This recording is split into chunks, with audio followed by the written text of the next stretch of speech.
amigos, welcome or welcome back to my YouTube channel. My name is Emma Bennet and I am the author of 7 contemporary romances and 1 children's picture book. This video is going to be my roundup of my reading and writing for September and looking forward to October, which I am really nervous about because I am going to be preparing for my first NaNoWriMo in November.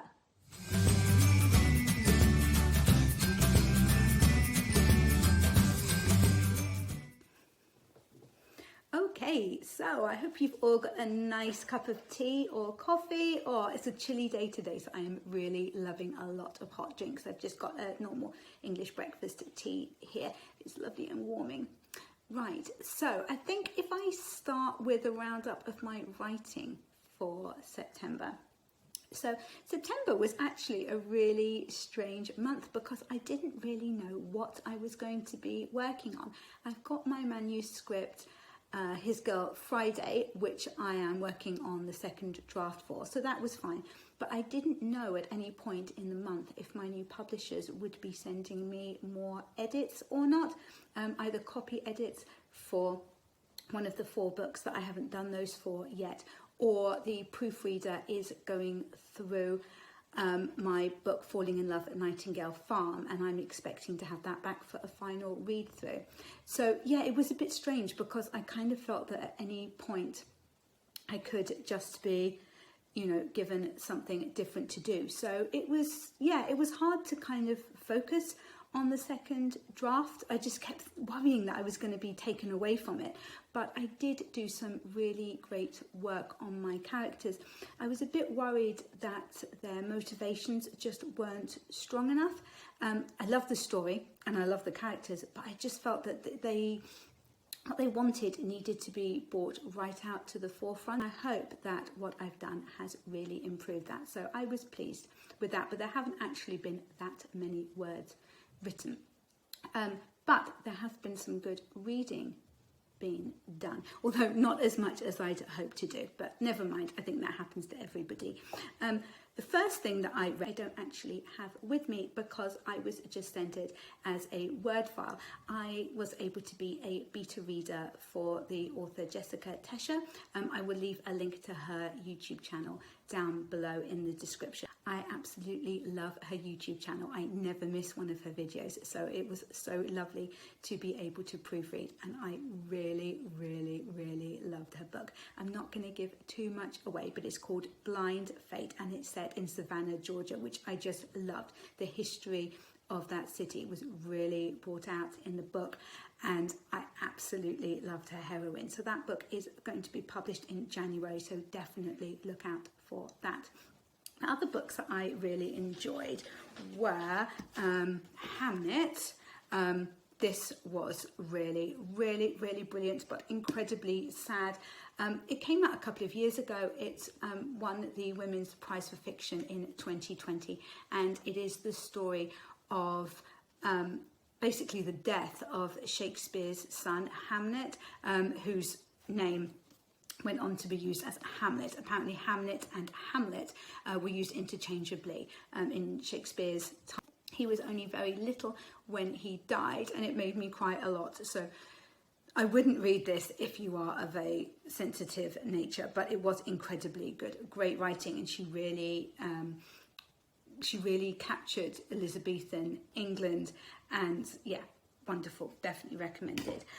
Then I read, this was Manga Shakespeare, Much Ado About Nothing. This was brilliant. It was really well done. I loved how they did the story. I loved the illustrations. My only problem, and this is such an old person problem, is that because it's in black and white and there's quite a lot of characters in Much Ado About Nothing, in places it's really hard to tell which character is which. Yeah, it's in colour when it takes you through the characters at the beginning, but then the story is actually in black and white.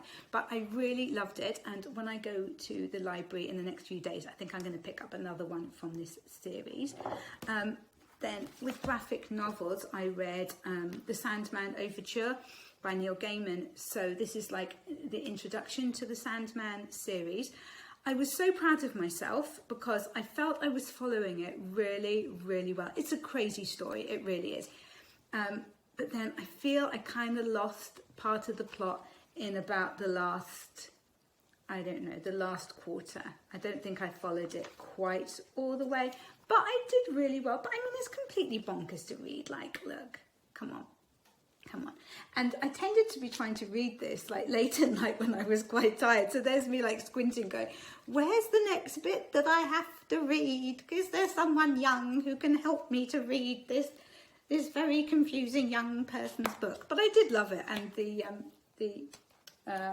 artwork in it is absolutely beautiful. So yeah, definitely great. This next book was amazing. Pandora's Jar, Women in Greek Myths by Natalie Haynes. I've read some of Natalie Haynes's work before, and I didn't actually realise that this was non-fiction because it was just kind of out on a display.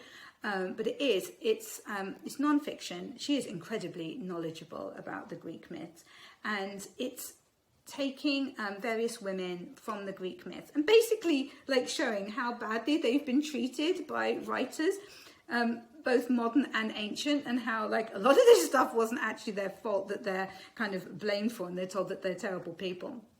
Absolutely fascinating if you like the Greek myths, and not too heavy going at all. No, that was really, really great. And then the last book that I really enjoyed this month wasn't my favourite book by Emily Henry. I think I've read everything that she's done now. Yeah, I'm fairly sure that I have. But what I did absolutely love is that there is a secret as to why the two friends, who are the protagonists, haven't spoken for the last couple of years. And Emily Henry does an absolutely fantastic job of keeping you wondering about this secret, kind of reminding you of it every now and again, and not giving too much away about it. I thought that was really, really, really well done. A lot of my reading going through to October is going to be rereading certain writing craft books. I will read fiction as well, but I'm going to kind of make sure that I get a lot of the non-fiction stuff in as well. And I will be doing a video about which writing craft books I recommend reading before attempting NaNoWriMo, especially if you are a romance author. As for writing during October, well, as I said at the beginning of the video, I am going to be doing Preptober. So that's preparing in October. I'll be preparing for NaNoWriMo, which is National Novel Writing Month. So I am going to be attempting to write a whole 50,000 word long contemporary romance in the space of 30 days. I have never attempted anything like this before. I am not a particularly fast writer, so I'm really going to have to be very focused in October. I do like to plan. I'm a total planner, so that is what a lot of October will be for me. I'm going to break it down completely into, you know, each scene that I'm going to have to do, so that I know exactly where I'm going with this story, and so that when I sit down to write in November, I can just check where I'm going next with the story and just hopefully go for it, because I'm going to need to be writing an awful lot each day if I'm going to hit my target, which is why I am so nervous about it. Yeah, so if any of you have managed to complete NaNoWriMo and have any tips or tricks for me, I would absolutely love to hear them. If you could put them down in the comments, that would be brilliant. Right, well, I had better get back to work now. Thank you so much for joining me for this video. If you enjoyed it, please do consider subscribing if you haven't already. Like and boop that notification bell so that YouTube lets you know every time that I have a new video out, and I will catch you in the next one.